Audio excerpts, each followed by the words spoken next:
Welcome back to Maniacal Music Musings. I'm your host, Jeremy. As always, where else would I be? I got nowhere to go. If I had a harp, I'd reset the preset. But I'd much rather just read the instruction manual for this planet, especially lately. But what do you want from me? Let's just pretend that I'm not at the hanging tree on a daily basis. So just leave your freaking hate in the comments like always. I don't want the money. As if there's money from this show to begin with. I'm like a villain, but when you cast Lumos, you can find me covered in blood and glitter, trying to perform my artificial suicide. But enough about me. Let me introduce. I know, I just like a couple months ago. I gotta do it again. Let me introduce my new co-host. And don't ask what it costs. Let's just say the death of peace of mind is a small price to pay for the double trouble that this is about to ensue. I swear to God. You can find this man in the Woven Storm, being ridden by Jenny of Old Stones up in the Misty Mountains, when he's not protecting the gates of time, that is. He's got no respect for disrespect, so enjoy the absolute attitude you'll get if you fuck around and find out. But for God's sake, just avoid the look he gives when Jenny makes him blow like Mount Doom. You've been warned, I'm telling you. CJ the Music God motherfucking plane, everybody. Hey guys, what's up? Just for the record, I'm not being ridden by anybody right now. So, this is a week of fantasy, dude. This is a week of fantasy, right? But yes, welcome back, everybody, to another lovely episode of Maniacal Music Musings. This one's going to be a freaking fun one, I can tell you right now already. But let me introduce our fine guest tonight. Tonight, we are joined by Miss Jordan Keller, science fiction author, and I assume music lover because you want to be on the show. So absolutely. It's so great to be here. Thank you again. Our pleasure. Well, yeah, well, my pleasure at least. But yes, our pleasure. So tell us, Jordan. I've seen the covers of your books, but I have not read what they're about, and I'm kind of curious as to what they're about. Please enlighten me. My newest book, Failing Gravity, just came out this past month in May, and it's a science fiction, cyberpunk, dystopian. Yeah. It's our main character, Roman. He lives in this trash junkyard city, and he's dreaming of grandeur and taking over, and he gets an opportunity to go to the golden city that floats above his trash city. And his plan there is just to take it all for himself, but things get complicated when he runs into his ex-best friend, Oliver, that ends up asking him to help save both of their cities, and he's got to figure out if he can put behind all this anger and aggression he's felt for this ex-best friend for the last decade and either doom them both or become that better person that he might be able to be. And then I also write a couple superhero books, and they're behind me. A little bit of romance, a little bit of action in those. Well, that's... Yeah, the superhero ones were what I saw. I was like, ooh, superheroes. I like superheroes. But I definitely want to check those out at some point. I'm sure they're all on Kindle, I'm assuming. Yep. But, okay, cool. I haven't been able to read a physical book in years and years. Kids will do that. But You're a hero. Yeah, trust me, I miss those days. But I collect them, so I used to, but then half my collection got destroyed in a house fire. So yeah. Oh my gosh. I wasn't living there at the time, but my roommate was, and I left a lot of my books there because I figured I'd be back one day. Mistake on my part, apparently. But oh well. All my classics, all my what the hell's the name of John Carter of Mars here. Actually, I think it's not that. But I think my full collection of Tarzan books and everything else. Wow. Things I wish I had. But anyway, and I know personally that. Well, actually, okay. But before I jump ahead of myself here, what album did you want to bring today? Because that's another lead into it. Yep. Tonight I brought "The Death of Peace of Mind" by the band Bad Omens. Yes, and why did you want to bring that one? This is my favorite album at the moment. It came out a couple of years ago, and when I first listened to it all the way through, I had these glimpses of this world, this cyberpunk universe that eventually became Failing Gravity. And so I wrote the book to that album sort of as an homage and just a love letter to that album, and incorporated a lot of the visual images, a lot of the mood, a lot of the setting that I saw when I listened to that album. And it's been on a constant repeat for the last 3 years for me. So having these two new albums for this really helped me expand my horizon and start listening to some new stuff, because I've been in sort of a music rut for a long time. Oh, I'm glad we could help. Yeah, it's funny. You're not the first author to come on here that uses music as inspiration when writing their books. Like Yeah. his name's going to escape me, but he writes the Wolf series. It's an interesting series. I won't go into the full synopsis, but basically he uses a different album for each book he writes, and Ooh. he's supposed to be using the album I brought on, the Powerwolf album I brought on the episode he was on for his next book. He never heard of them, and enough, I didn't know he wrote books about werewolves, and I brought on a werewolf CD. I just Ooh. didn't even know he did. He thought it was planned and everything. I'm like, no, Nope. I didn't put your profile that close, buddy. Sorry. It's moments like that that make me really question if coincidences are real or not. Because Yeah. They are very real. Well, synchronicities happen for reasons, but yeah. I mean, music is a major thing. I have a short story that it's one. The first part is written. There's 3 parts to it. They're each based on a separate song, and the first one it's sort of like a vampire. I don't want to call it a romance, but it's sort of like a smutty vampire-ish thing, and it's based on the Sanctified song from 9 Inch Nails, and it's also based very heavily around City Club in Detroit. It's a goth club, and a lot of the imagery, a lot of the stuff takes place within City Club. The City Club is this old industrial building that they turned into like this 5-story goth club. And it's really crazy. Like they have like the walls that lead into it that are like painted black, and they have chalk imagery and paint imagery all as you walk down it. It's very, very gothic and vampire inspired. And the first time I ever went there with an axe, it was sort of the same thing. I saw the imagery on the walls, and I walked into this sort of big open ballroom, music's playing and the lights are going, but it was just like, yeah, this is a book. Like, this is a book. It's so weird how certain things will just sort of possess you, and like until you write it down, it's just haunting in your day to day. Yeah. Yep, 100%. So, as my new co-host, CJ, what did you think of Bad Omens? You know what? I like Bad Omens. My first reaction, I was like, oh no, not that record. But I had it confused with Blind Channel. I don't like Blind Channel. And when I seen Bad Omens, I was like, oh God, it's that record. And then I was like, when I looked at it, I was like, oh wait, it's not that record, it's the other one. And I really like this record.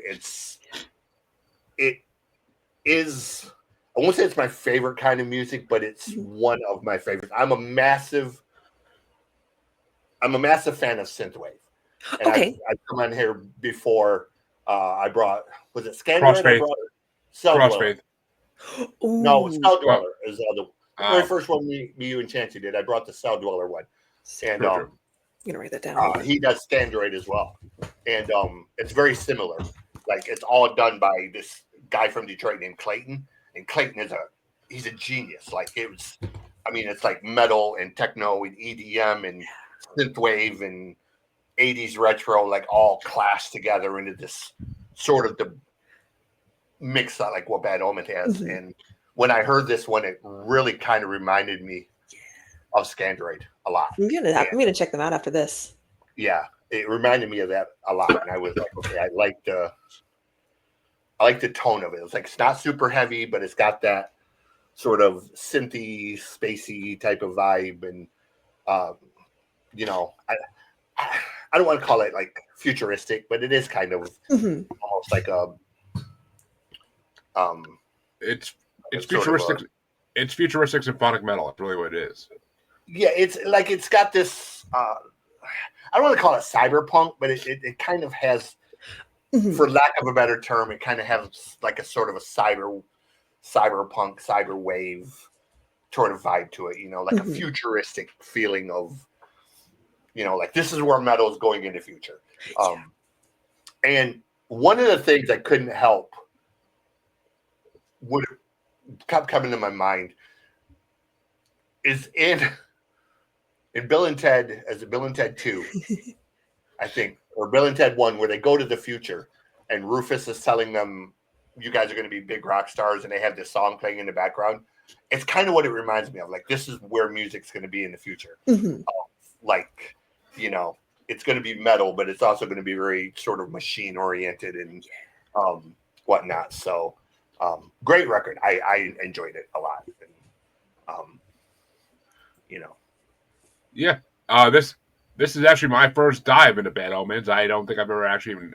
I may have heard the name. I don't really remember, but I was. See, when I'll get this when I pick it to my album too, but I listened to a few tracks when I was trying to pick my album, and I was like, all right, I could definitely dig this. And then I started the CD today, and I was like, is this the same CD I heard the other day? Just out of curiosity, is this the same CD? And I'm like, I'm listening to it for a minute. I'm like, all right. I'm like, we'll see if it gets a little bit better. Because the first couple of tracks kind of like, I was like, this does not seem like the same type of music I was listening to the other day on this album. And then, bam, like, I forget exactly what song it was, but something hit, and I was like, hello, what's this now? We did a goth music bracket on this show, 6 months ago now, and the clips I heard of certain songs on this CD reminded me of the songs from that goth album music bracket. So I was like, I was really digging it, and I mean, throughout the CD, I'm not gonna say I love the whole thing because that'd be a lie.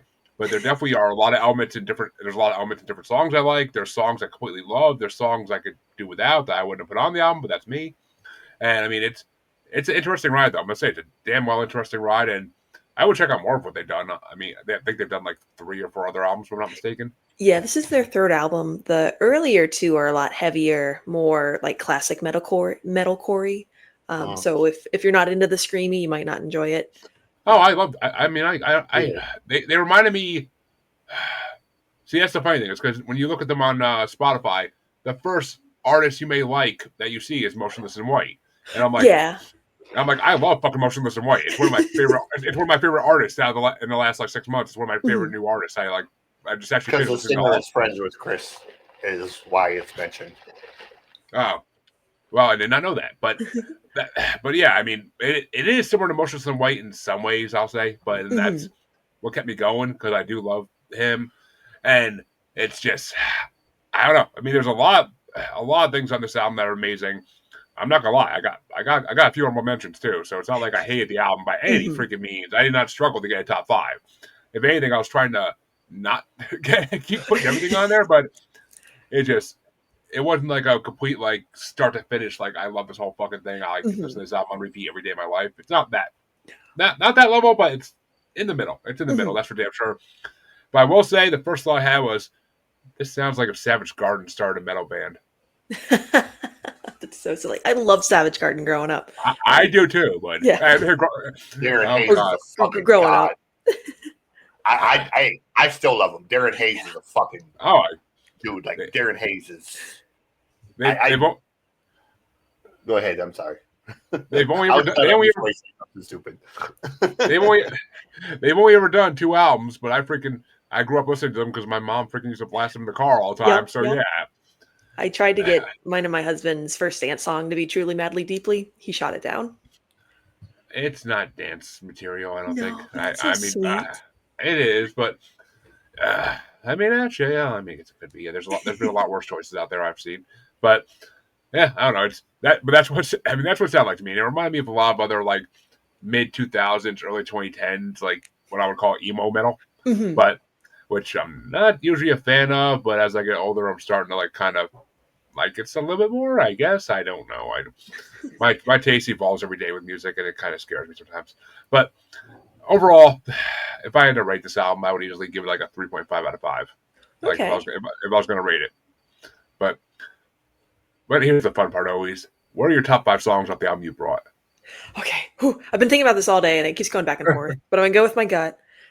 Number 1 is The Death of Peace of Mind, the title track. Number 2 is Concrete Jungle. Number 3 is Bad Decisions. Number 4 is Miracle. And number 5 is Take Me First. Oof. Okay, damn, you really had that in your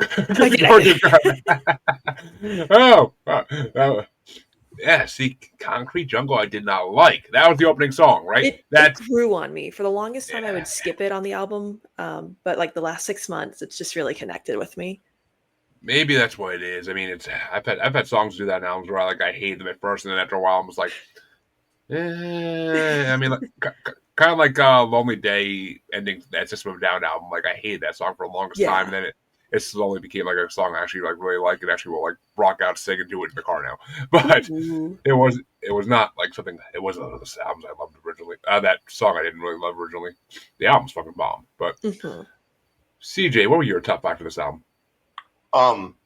So let me add another band that these guys are very similar to is Blacklight District, and Blacklight District is and it's spelled Lite, not Lighc. Really great band. Blacklight District is a little bit more on the electronic side, Mhm. but very similar. For me, for number 5, I have Like a Villain. Number 4, I have Miracle. Number 3, What Do You Want From Me? Number 2 is Artificial Suicide. Mhm.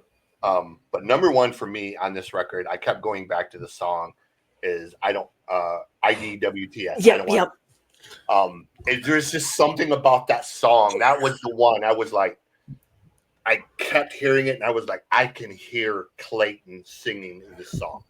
Like, I can hear Cell Dweller and Scandroid both. Like, Mhm. I mean, both of the bands are Clayton in different forms, but it was just, I can hear Clayton performing this song. Ooh. The Black Star record that he did with Cell Dweller, Mhm. it would fit so perfectly on that record. And I just kept going back to it. And I was like, this is a perfect song for me. Like, it's got a little bit of heaviness. It's got that electronic vibe. It's got very cool lyrics. You know, it was just like, yeah, this is my number 1 song off this record easily. But I mean, it's not a bad song on there.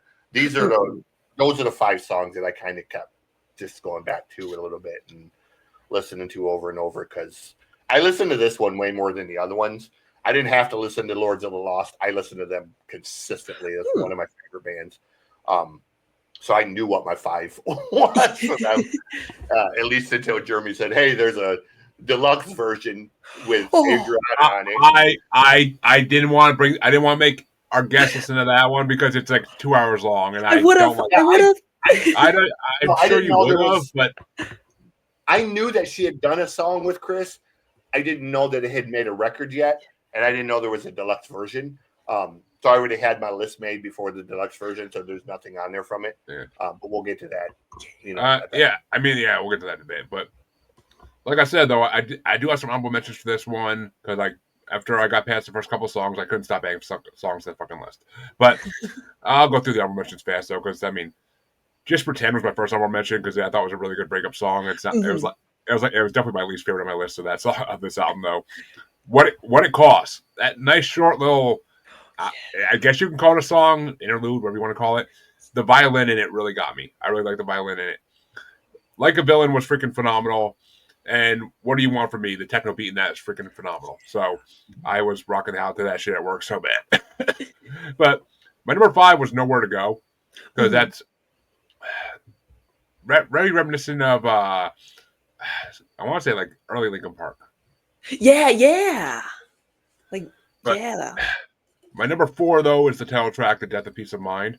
That I was waiting for that to pop up, because like whenever they put the actual title track on the album, it usually is good. So I'm like, I gotta hear this. And I wasn't disappointed. But number 3 was I Don't Want the Money. That's a damn good song. I appreciate the shit out of that. But number 2, though, was Miracle. They ended this album very fucking well, because Miracle, it reminds me of early Marilyn Manson. Like Marilyn Manson, the Spooky Kid days. Like, that's kind of the vibe I got from it. Like that organ grinder, like mechanical sound in the background of it all. Like, that's kind of what I got out of it. And my number 1 had to be Artificial Suicide. That was one of the most amazing songs I've heard lately. That song was freaking... That's what I was waiting for. I knew this band had potential for that type of song, and I was waiting for it to come up. I'm like, come on. I'm like, you guys can do better. And then Artificial Suicide. I'm like, Artificial Suicide. I guarantee that's the song they do better on, too, because the name of that is badass as can be. And it didn't disappoint. But like I said, it was overall, I liked it. I'm not...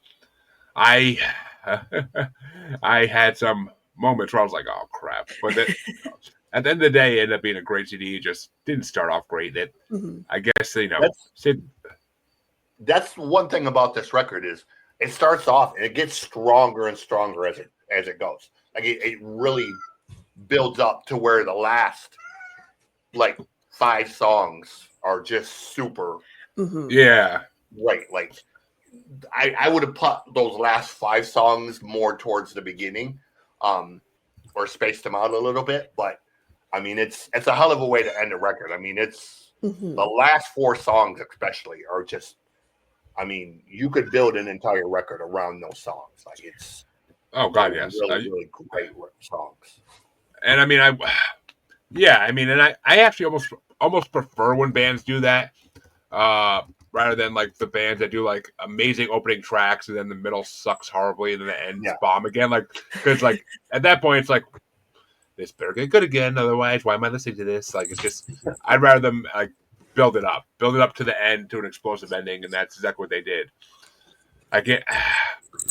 Sorry. I can't think of a comparison even at this point. I really can't, but there's other albums more like that. I just can't think of them right now. But all right. Well, CJ, I'm done talking about it. So what album did you bring? So after hearing your choice and knowing what she brought, I kind of went through the massive list because 3 million songs, 100+ genres in my collection, so it's always a fun pulling something out. And I needed something gothy but heavy, something that I hadn't brought before, and I brought the Dark Side of the Moon, which is a supergroup from Germany, consisting of members of 3 other bands. Melissa Bonney is from Ad Infinitum. Hans and Julie are from Feuerswanz, and the drummer is from Amaranth. So it's just sort of, Nightwish meets Lord of the Rings Yeah. type of vibe is kind of what they're going for. And the whole thing started as basically as between Hans and Melissa. And I've always loved Melissa. Melissa's gorgeous, and she's an amazing woman. I've got to interview her because that's Adriana's best friend. Mhm. Okay. So, Adriana set that up, and Melissa's awesome. She's, aside from being a phenomenal singer. So it's dark. The Dark Side of the Moon is a band. The record is called Metamorphosis, and it's their first. It's their first full record. They've done a bunch of singles and all of that. So Yeah, it's their only record so far. Which I'll get into what I thought about it in a minute though. Dying to hear what Jordan thought of it. Yeah, it's really cool. You mentioned you said Nightwish meets Lord of the Rings. I had written down Epica meets The Hobbit. So we're right on the same. Yeah. Like her voice is so gorgeous. I added a bunch of the songs to my writing playlist actually, and like I started it because the album opens with "Legends Never Die." I'm like, oh, I know this song, and then like I didn't realize there were a bunch of covers in it. I'm like, oh, I know that song too. Yeah. Like, oh, I know that song. The majority of them are yeah covers. It's if you read their thing, it's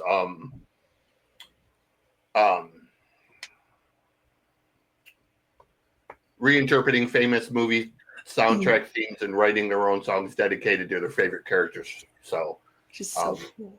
That's kind of what they do is add their own twist to, Yeah. A lot of the covers though ended up I liked more than the originals, which I fear very rarely happens for me. So I really enjoyed this album. And I've got my top 5 if we want to dive into that. Yes. Let me get a little hand on this first because I gotta enjoy this for a minute. Well, one, as soon as I looked up what this album was today, I was like, because I didn't look at his album really. I saw the name and I'm like, okay, I don't know who that is, but okay. And I looked up today and I saw exactly what it was. I'm like, that son of a fucking bitch. He knew it. He knew it's his first show with me. He's gonna fucking post something out that I'm gonna fucking love, and he knows it. And he knows, he probably thinks I've heard of it or something, or actually have heard it before. I'm like, no, I never knew this group existed for the last 4 or 5 years, however long they've been together. I love a good symphonic supergroup. And it's funny you said Nightwish because I sent the song the song that's from The Witcher to my friend at work who loves The Witcher, and he's like, oh, that reminds me of Nightwish. I'm like, you like Nightwish? What? I'm like, have we never talked about this in the last year and a half? But yeah, I fucking love Nightwish, as CJ knows. So I love anything symphonic metal, and the supergroups especially. I mean, they're not quite to advantageous level by any means, but then again, no one is. No. But freaking this album blew me away. I mean, I realized right away a lot of them were covers. I had to look up what half of them were from because I am apparently out of touch. I'm apparently out of touch with nerd culture nowadays. I never thought that would happen, but apparently I'm out of touch with nerd culture over the last decade. So I had to figure out where some of them were from. But some of them I recognized right away. I'm like, oh shit, I know this. But a lot of good guest stars. I love Melissa Bonney. I love Ad Infinitum. Like they've done Powerwolf covers before, and they were freaking incredible. So actually, it's funny how much of this week's turned back to the Powerwolf. I think they just toured together. And I think they did. I actually could have went and saw Powerwolf back in freaking September if I didn't have a 6-month pregnant wife. God damn it! But yeah, God damn baby. But I could have finally seen them live next year, hopefully next year. But this album was freaking enjoyable. I keep saying that with Blue October, and every year goes by, and I can't miss something. So I got to see Nightwish once, man. That made me happy enough to last a while and not get disappointed when I get to see other concerts. But I got to see Floor perform live. That's all I need to see. Her and Marco won their last tours together. So fuck yeah. But I would love to see Marco tour's new album, I would say. But yeah, this I had the ones I liked in this a lot, but this album was pretty freaking good all around.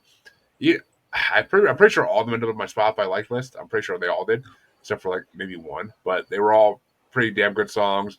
Melissa's voice is always incredible, and any musician from any of those other bands, I know they're going to be good. So I don't question it even because I've been hearing those bands for years and years and years. So good job, buddy. You brought one I haven't heard of that is right in my realm, and I'm like. Almost slapped myself. I never heard it before, but I'll get over that pain though. But I brought this one because I had already brought Seven Spires, and that was my first. My first thought was to bring another Seven Spires one, but we had just done the other one, and I thought, you know what, I'll get a little bit right. I've listened to all Seven Spires albums since then, so I would have took it. But I freaking enjoyed the hell out of Seven Spires. I got to go back to Shower Door though. I think you remind me of that. I never went back and listened to all their albums. I do that, but. And if you keep hearing me refer to Adriana, she's the singer of Seven Spires. So. Oh, okay. Yeah, so, it's all clicking together now. Yeah, that's who. Yeah, she's this tiny little, she's this tiny little singer. She's like 5'3", and she has the voice of just an absolute demon. Yeah. Like she can hit the screams, the growls, the death metal notes, it will blow your mind listening to her sing and then realizing she's literally 5'3" and 100 pounds soaking wet. She could put Danny Filth in his place, and that's saying something. But what were your top 5 off your own album, CJ? For me, what do I got here? Number 5 is the Double Trouble one. That's it's got the Harry Potter and double the Toilet in Trouble. I can't think of what that's from, but I mean they did it in Harry Potter too, but yeah. But no, it's the first part. The Loomis part is Hedwig's theme. That's from Harry Potter, but the other part is from another famous movie I can't picture in my head. But it has Rosanda Panfili in it. She's on a bunch of the songs, and she's actually the violinist for Bocelli and Hans Zimmer orchestra. Whoa. So she's a badass violinist. That's from Macbeth originally. Yeah, okay.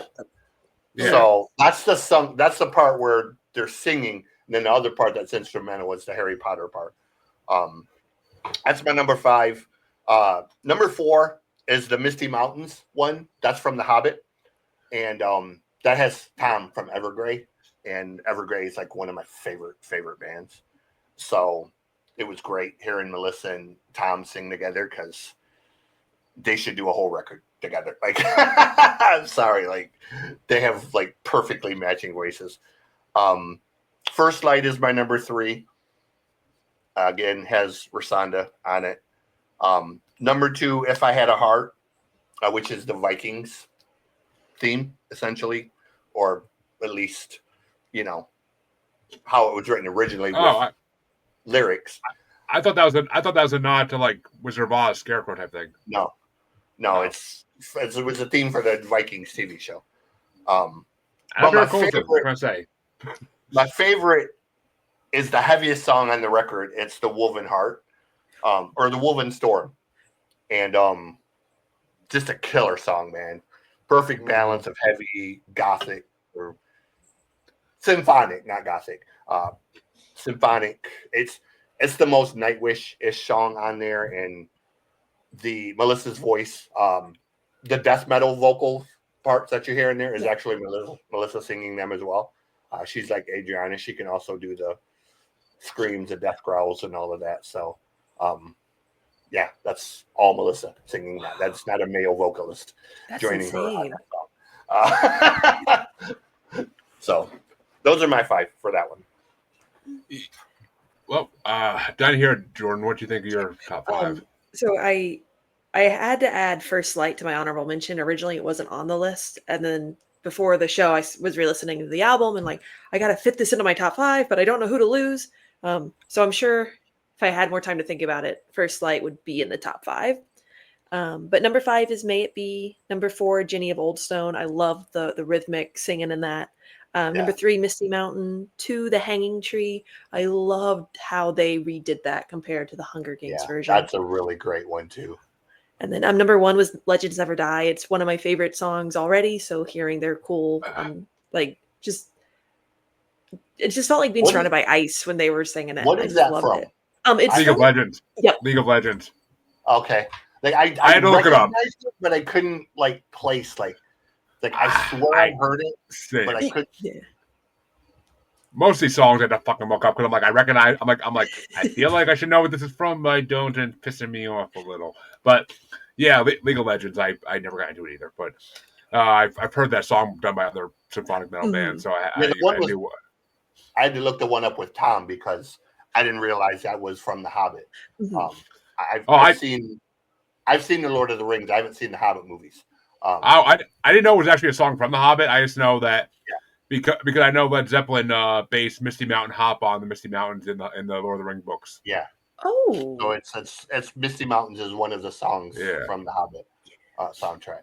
So and I only know that because we just did that song in the last Led Zeppelin bracket part this past Saturday. But yeah, I had 3 honorable mentions for your album, CJ. Misty Mountains was the first honorable mention because that was a fun song. The Gates of Time, was my next honorable mention. I was a huge Zelda fan growing up, so I love that freaking song. And like the little part at the end where they have like Zelda's theme, and it was like, ooh, that was such a good touch. Nostalgia. And my number 6 was If I Had a Heart, because that song was phenomenal. And freaking her voice, my God, I freaking love her voice. But Melissa's always been one of my favorites. But my number 5 was I Had a Heart. No, my number 5, nobody mentioned yet. I'm kind of amazed. My number 5 was New Horizons, because I love Fabian Emi, if that's how you say her name. I always forget her name, but she's one of my newfound loves because she was just on Patty Gertie's Tavern CD she released on one of the songs on there. So I love her voice, and the two of them. I watched the live video of the two of them actually belting it out on stage, and oh my God, well, it sounds better live than it does in the album. But my number 4 was Jenny of Oldstones, which I had to look up where the fuck that was from. I'm like, where the hell is this from? I never heard of this. but I'm like, oh, Game of Thrones, the show I never watched. Yeah, that's why. But it's good. Number 3 was Woven Storm because that's fucking metal as shit. I love that. I wouldn't say Nightwish though. I wouldn't say it's like Nightwish. I would say it's more Demon and Wizard. It's got that sort of style. I mean, I'm not gonna say it's exactly like Nightwish, but it's got that. It's a song that would fit very well into Ad Infinitum. Oh, I would. Or even for Amarantz to do. What? I'm trying to think now what the fuck Powerwolf song Ad Infinitum did. I can't think of what it is, but the one they did a phenomenal job with. Yeah. It's scary when I actually start liking the covers more than the original songs, but it happens. it happens. Well, it's like that with the freaking Demon and Wizards doing the Immigrant song. They did better than Led Zeppelin ever could, and that's a slap in the face for any Led Zeppelin fan. Some of the greatest songs of all time are cover songs. Oh yeah, I mean, but yeah, back in the 50s and 60s, they were all freaking cover songs, for God's sake. That's but fair. my number two was I love Rock and Roll as a cover song. Yep. I mean, So, basically, if you look up any song done by Elvis, Chuck Berry, or Little Richard, 90% of them are done by other people too. At some point, either before or after, they're all done over by 5,000 different artists. But and in that freaking decade, that's the scary part. But my number two was The Hanging Tree. That was a fun ass song, and I almost thought it was gonna be like when I first saw the name, I'm like, ooh, a song about Odin, sweet. And I'm like, no, not about Odin. But and my number one had to be Double Trouble Lumos, because that's I am the biggest Harry Potter nerd ever, and I fucking as soon as I saw Hedwig's theme on the freaking list, I was like, yes please, yes please. I love Harry Potter metal. So yeah, right. What house are you in, Jeremy? Cool hearing Harry Potter done like in a metal way. What was that, Jordan? I thought I heard you ask. What's your Harry Potter house? I hate that question. I really do. I mean, I would love to say, oh, it's Ravenclaw or Gryffindor, but yeah, if I'm being honest, it's fucking Slytherin. But every test I've ever taken has put me in Slytherin. I am a conniving, darker motherfucker, so yeah, it happened. It happened. We're just ambitious, that's all. We just know what we want. We know what we want, and we don't stop till we fucking get it. Even if it means unleashing a giant ancient snake. Come on now. Bygones. But yeah, I mean, I always choose Slytherin in every Harry Potter game I ever played, so it's just the way it goes. And plus they have the coolest fucking common room. You're in the fucking dungeon. That's awesome. Mm-hmm. But big windows into the lake, and exactly. I mean, if I had to rate your CD, CJ, it's easily 4.5 out of 5. Easy. I mean, that First Light is the only song I really didn't care for. That's the only song I was a little bit I was like, all right, this is okay. I can let this be over. But every other song on it freaking brought me to a place I needed to be. But I guess it's time to go to my album. And actually, this is actually a weird week for me because I don't do this often. I looked at your album, Jordan. And I'm like, all right. 2022, I'm like, we haven't done that year in a long time on this show. And I'm like, what else came out that year that I like? And I was like, fuck, not much. Okay. I mean, there's some rap I like that came out that year, but I'm not going to bring rap against freaking your album. I'm like, no. I'm like, it just wouldn't fit at all. So I'm like, all right. I'm like, you like this music style, Jeremy? And I had the goth sound. And I'm like, thinking what do I want to bring that has a goth sound to it? And I'm like, I just got in. I've been going through my list of Powerwolf cover bands that have done their songs that I've had for a long time. I've finally been getting through it. And I just started past Thursday, before I hop on Led Zeppelin Friday. I just thought I was just starting Lords of the Lost. And I'm like, this is my new obsession now with Lord of the Lost because his voice is so goth and so dark and so deep. It's, I'm like, all right. I'm like, what album did he have an album come out in 22? And I'm like, son of a fucking bitch, he did. Yes, let's do it. I'm like, ladies and gentlemen, Lord of the Lost, Blood and Glitter. I'm like, that's the best fucking album I've ever heard in my life. So let's go with it. It's like a supernatural thing. But it's not their best record. I have not got through them all yet. I will get back to you on that part. So far, I think it is. I'm telling you, it's not their best record. I'm a massive. I believe you. And there's a lot of albums. They have a lot of albums out because they've been doing this for 15 years. So I have a lot of albums. Which album is their best, CJ? Well, here it is. I really like the Swan Song series because there's Swan Song 1, 2, 3, and I think there's 4 now. Those are the ones that Chris kind of he gets a little bit more. What do I want to say? He gets a little more vehement on. He lets the anger come out a little more, and those are the ones where he really sings the songs that are kind of dark and violent, and he sings the sort of songs like "Leave Your Hate in a Comment." He does a lot of those on the Blonde song. I will say I didn't get to those yet, so I can't argue with that yet. But no, I'm not trying to give anything away. I'm just saying, if you like this record, there is better stuff in his discography. He is. Well, I'm only on his second album in my actual listening through of him, but I jumped forward to this album for the year alone, and I was so fucking happy I did, because this album blew me the hell away. There literally is. I don't think there's one song on this album I really didn't like. Picking a top 5 and a couple of mentions was hard enough. Like, I wanted to keep adding, but I'm like, no, bad Jeremy, back off. And the amazing thing is, I looked up this album on YouTube too, and I'm like, holy fuck, he did videos for every song except one song on this album. And his videos are fucking hilarious. Like, I'm sitting there. I'll get to that more when I get to the songs. So I'm sitting there fucking dying laughing watching some of his videos. Like, there's fucking, like, you don't expect like the guy with this voice to have that sense of humor, and then like you get to that videos, and it's like, oh my god, this is like watching ICP videos or LMFAO videos. Like, it's just like there's fucking humor in it like crazy. But or even Beastie Boys. Believe it or not, Chris is actually a huge ICP fan. Pardon me. I read that somewhere. Yeah. Oh, okay. Just start pouring out here, but Chris, I was like, Chris has a very dark, sardonic sense of humor when he writes. We'll get to that in the videos. But Jordan, I'm done to hear. What did you think of Lord of the Lost? So when my first listen through it, I thought it was giving off a lot of early Black Veil Bride vibes with that glam rock and like deeper sounding voice. So that's what it first made me think of. I could totally see all the songs as a backdrop to a rock opera. At times, it made me think of Repo Man. And then the singer does his deep voice so well. But the only thing that turned me away from it was a lot of the songs I was like combining together in my head because they all had that same like level of sound, I guess. But I'm sure if I was able to listen to it a few more times, I'd be able to like, oh no, that's that one. Like, oh nope, he's doing that there. The music is the music is definitely separated in every track. I'll say that. Like, it completely changes like the level where they are on the guitar or whatnot. Like, it changes like completely. And I mean, he actually sings on every song a little bit differently too. I mean, I get what you're saying.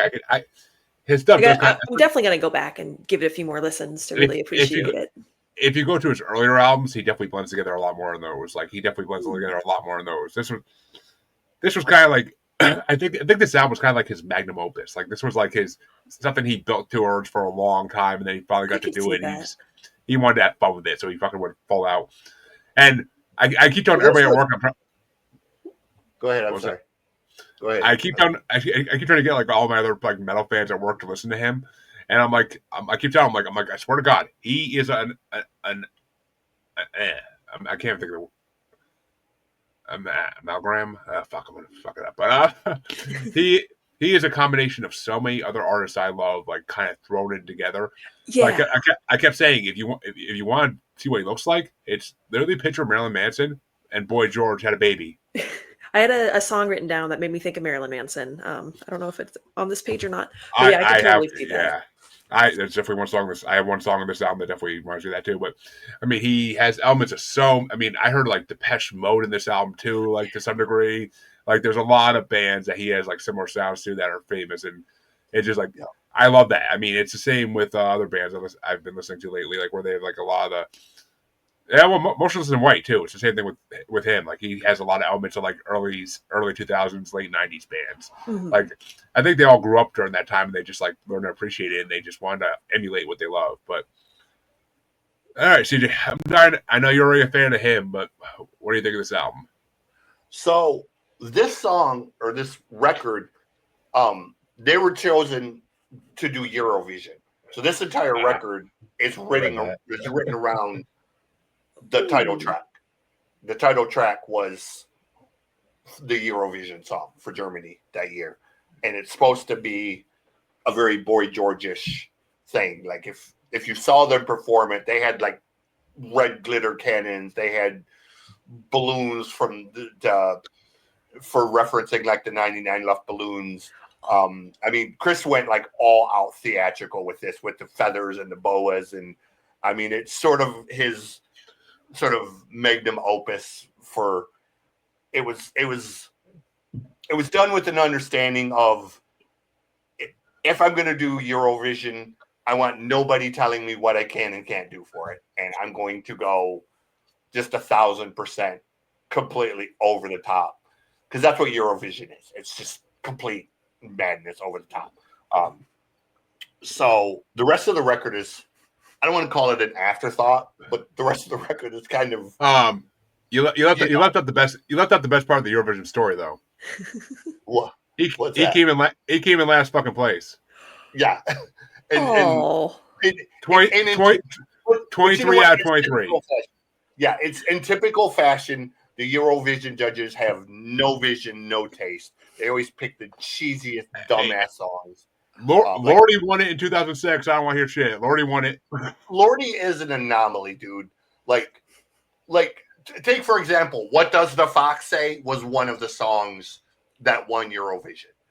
Those are typically the songs that win Eurovision, is like the dumbest, repetitive, stupid songs. So, well, I mean that would explain why Hard Rock. That would explain why Hard Rock Hallelujah won, but it is an amazing song. I mean, but you can't not like Lordy, though, man. Like, I mean, you can't. Lordy's one of the best bands ever. And it's actually funny because he called himself. He's a 5'8" guy that wears a suit that makes him 7'2". So yeah, you know? I mean, honestly, Danny and Phil should have took that and like fucking ran with it too. But it's funny because that came up because Lord of the Lost, he called himself that because he was originally just be Lord, but he didn't want to get confused. He didn't want to get like any legal trouble from Lordy, so he and another band. So he was like, I'll just go Lord of the Lost. But right. I'm sorry, CJ, you can continue. No, it's a great record. Like, I can't name anything Chris does that I don't like. Like, Chris is up there with Clayton for me when it comes to music.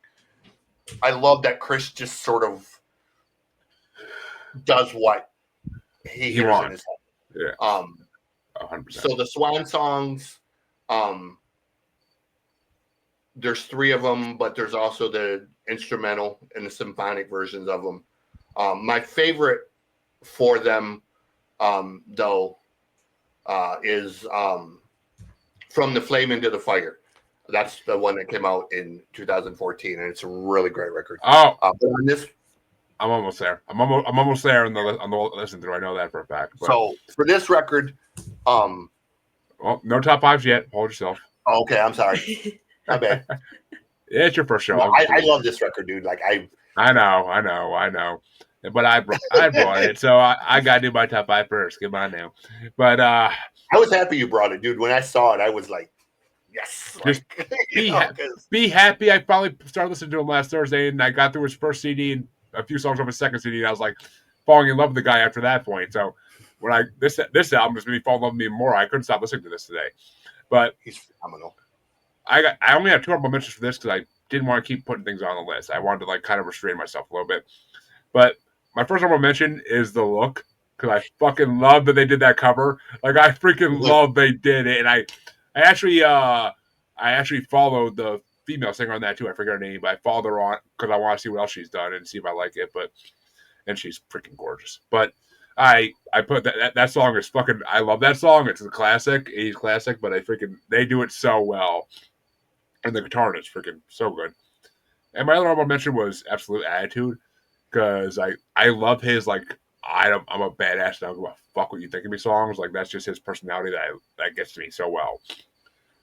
But and the videos, oh my god.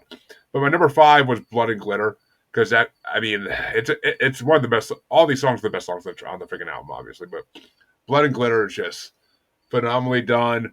The extended version is a little bit better than the original version that's on the deluxe version. There's a couple different versions of it on the deluxe version, but there's actually another remix that's pretty damn good too. But the original is fucking phenomenal. The music video is okay. It's actually like one of the weaker music videos on the whole album, surprisingly. My number 4 was No Respect for Disrespect. Like, that's pure like 2000s new metal, like fucking wail it out. And here's where you might be you might be on the same page as me, Jordan. But My number 3 was Leave Your Hate in the Comments because it had a very Manson feel to the lyrics. Mm-hmm. Like it had a very Manson feel to the lyrics, and I actually looked it up, and one of his influences is Marilyn Manson. So I mean, no surprise there, but still. And the video for that's kind of cool because it's just basically all these different. It's basically just all these different fucking like it's supposed to be like a fake news, fake like live stream, and it's all these headlines going across that are fucking hilarious to read. like people, it's people hating on him, and it's people. I think it's actually comments people left him on videos before and stuff, and like someone called him like a South Park ripoff, but it's hilarious. But my number 2 was Destruction Manual because that song is fucking phenomenal. I love the anger in that song. And when I looked at the deluxe version and I was listening to it, I'm like, oh, there's a clean version of this. Yeah, I'll skip that. I don't need a clean version of this. I want the fuck every fuck that's in that fucking song. And my number 1, and the music video may honestly have something to do with this, but the song is amazing. My number 1 is Reset the Preset because the music video is freaking hilarious, and someone literally wrote in the comments on YouTube, they're like, oh, the new Barbie movie looks good. Because the video is freaking hilarious. Like, it's basically like it looks like they're in a Barbie movie or something, and like but it all throughout the song it starts to like break down like reality because he's resetting it, and it's freaking. That song was phenomenal. Like, I can't get enough of this guy. I really can't at this point. I love how deep his voice is. I love how dark he sounds. So gothic. Like, it's just perfect. I can't wait to get through and see who else he worked with, though. That's what I'm dying to see is all the other people he's worked with. I want to see if I know any of them by heart. And yes, Adrian did do a song with him on his deluxe version of this. I can't say it's the best song she's ever been on, but it's pretty good. I mean, he's sort of a one-off. Some of his deluxe songs are pretty fucking good, though. Like some of the songs in the deluxe version are actually pretty good.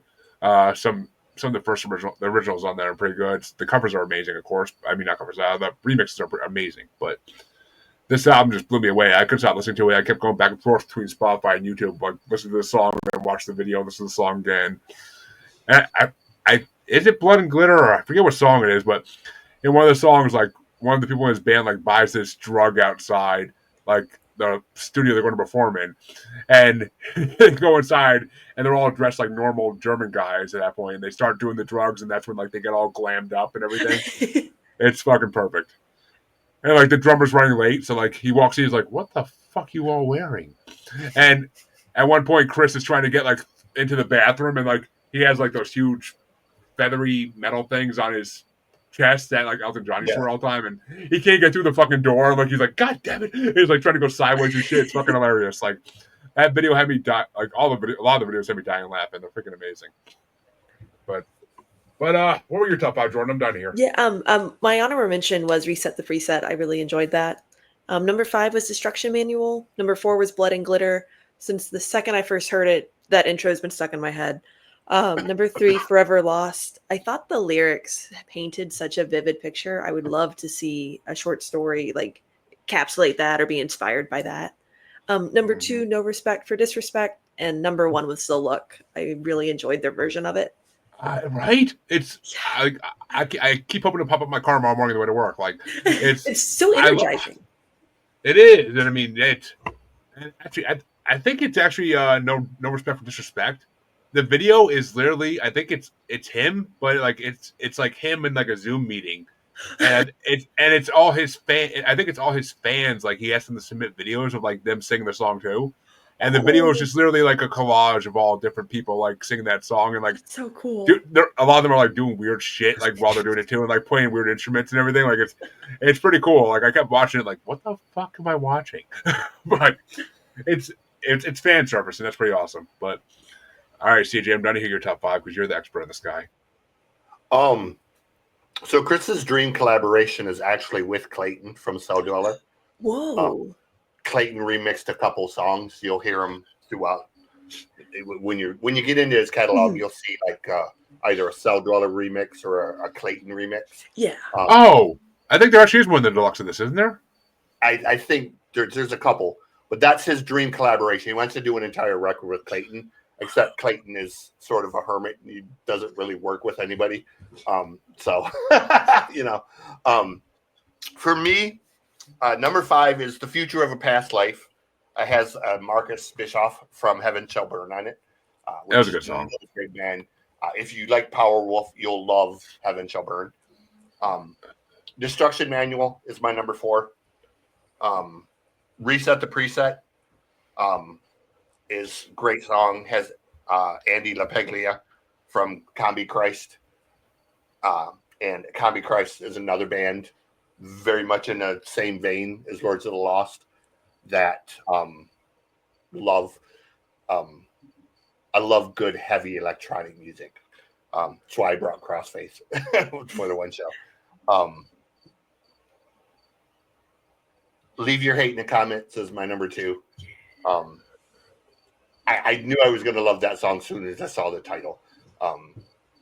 One of the recurring things with Chris is you can tell when you read the titles of his songs, he's very descriptive with his song titles. Like they're almost like book titles or movie titles. Mm-hmm. And you can tell right away, like, okay, this is good. Leave Your Hate in the Comments. This is going to be a great song. And he very rarely fails. Number 1 for me, though, is One Last Song. That is a song to me, like, I kind of work from the mindset with a lot of my writing and a lot of my songwriting and stuff is I work from the emotional standpoint of, if this is the last thing I said, if this is the last thing people heard from me, what would I want them to know about what makes me tick? And that's one of those songs. And it kind of has that twist in it of, first, if I could sing one last song to my parents, whatever, but then he turns it on its head by basically saying, I tell everyone to fuck off, essentially, Yeah, the video literally opens up with him laying in a casket singing. But it's kind of reminiscent of DJ Clay's last song I ever wrote. Like it's kind of like reminiscent of that, like but like a way better version of it. But still, that's what it made me think of. But I mean, yeah, that's a good song. That's a good song, definitely. I like that song. And it's not one of the heavier songs, but I like the twist he throws in towards the middle of the song, and it's very crisp. Like it's just, take something that's supposed to be innocent and pure, and just kind of turn it into a middle finger to everyone. So. I swear to God, this guy spends the most on wardrobe since like Prince and Elton John and Michael Jackson. But I mean, I literally can't stop talking to people about him today. Like in like this last week, I haven't been able to stop talking to people about him because he's phenomenal. And like his first 2 albums totally interested me, but this album just blew me away and made me like fall in love with the guy. Like he's freaking such a good performer and such a good artist. Like it's definitely not his last album that'll be on this show for goddamn sure. Yeah. I might give it a rest for a while just to make sure I don't overdo him. But it's definitely, if I see the opportune moment to bring him on again, I sure tell him not gonna. And he's got so many albums, I could do it a lot of years. So yay! But oh, there you go, folks. 3 good albums, and like I said, we were getting a little fantastical today with our albums, but it's hey, I got no problem with that. Shit, Chancey usually be the only one with a problem with that. So he loved he loved how much I love symphonic metal so much. But as CJ well knows. But Jordan, tell them where they can find you and your books. Yeah, like Jeremy said, I'm Jordan S. Keller. You can find me on Facebook, Instagram, and TikTok. My books are available through Amazon, Barnes & Noble, and on my website, jordanskellerauthor.com. Failing Gravity, that's my new science fiction novel based off Bad Omens album. It's out now. And my 3 superhero books, they're also available everywhere good books are sold. And you can also request them through your local library. Well, there you go, folks. Go check them out. I know I will. And of course, let me write that down so I remember to go to the library. Yeah. And of course, the link to all those will also be in the description for all you listeners, of course. But we want to thank Jordan for coming on because it's been a fun time, as I knew it would be. Anybody that gets that excited to come on my show, I'm like, oh, I'm gonna have fun with this one. But I love chatting about music, and discovering new music too. So this was super helpful for me. I actually find that authors make some of the best guests on a music show. I never Mhm. would have seen that. I never would have seen that correlation before I did the I show, wouldn't and either. that it just because I think they have such an open mind for different art that it's just. I mean, I can get another music podcast right here who's not CJ, and I still like. It's almost like they're going to insult what you pick because it's not what they like Oh, because they're so picky. They're so picky, but yeah. authors and I mean, well, rappers are usually pretty cool, but music podcasters are a whole another realm. But I enjoy them still; they're I, fun. so I would disagree about the rapper thing. I always refer to the old joke. What's the difference between a rap group's manager and a proctologist? A proctologist only works with one asshole at a time.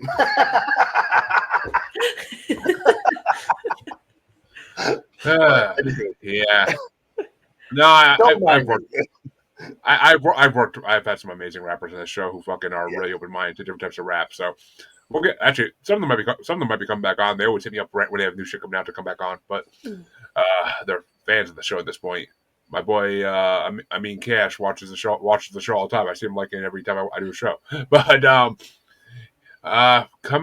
well, CJ, where can they find you? Sorry, quickly.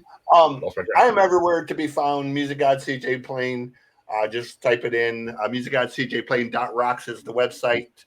The Loud List is on SPDM Network. That's where we do top 10 lists that rock. Top 10 lists of anything your mind can conceive. You give me a subject, I can turn it into a top 10 greatest or favorite list. Jeremy's been on there a few times. You can find the Noise Report on YouTube. Also, the Music Gods Rock and Roll food reviews. Just type in the name. You'll see my ugly ass everywhere. And eventually later this year, I have 2 books coming out. Yay. Finally, we're getting to the end of, we have the horror fiction one, which is called All Men Are Cremated Equal. And that's a rad title. It's a basically imagine Van Wilder meets Texas Chainsaw Massacre. That's kind of where that book is going. And the other one is going to be about 80s hair metal. Yeah. So it's going to be a nonfiction sort of encyclopedia-ish. Woulda, shoulda, could have 50 bands that woulda, shoulda, could have been huge if not for whatever reason. Mostly record label malfeasance. But we're going to tell the stories of all the great bands that didn't make it. Yeah. Cool. So, yeah, that's where they find me. Yep. And and I'll be on a few episodes of Loud List coming up soon. I got to go pick some more categories. But, and it's actually funny you're part of SPDM now because I actually guested on most of the podcasts on their network because they're looking for people to do guesting. I jumped around like on all their shows for like a hot minute a couple months ago, and I'm like, they're cool folks. But you can find both your musers, past and present musers, on Facebook as Squatchy Largefoot.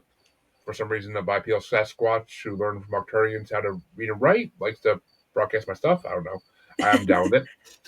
And you can find us on X and Instagram as that Juggalo Bastard Podcast. And you can find us on YouTube. The best place to find Maniacal Music Musings is YouTube. Every episode ever, all specials, all regular episodes are all on there in video form and most in podcast form. So however you'd like to watch or listen, go check them out. Join the thousands and thousands of people that have watched them. I wish I could say millions, but someday. But then I can do my full rock intro. But come back next week, folks. I have a guest coming that was supposed to be on a couple months ago. Oh, like 5 months ago, but they fumbled the date and blah, blah, blah. And now they're coming on finally. So come enjoy. I forget what they are, what they do, but come see who they are.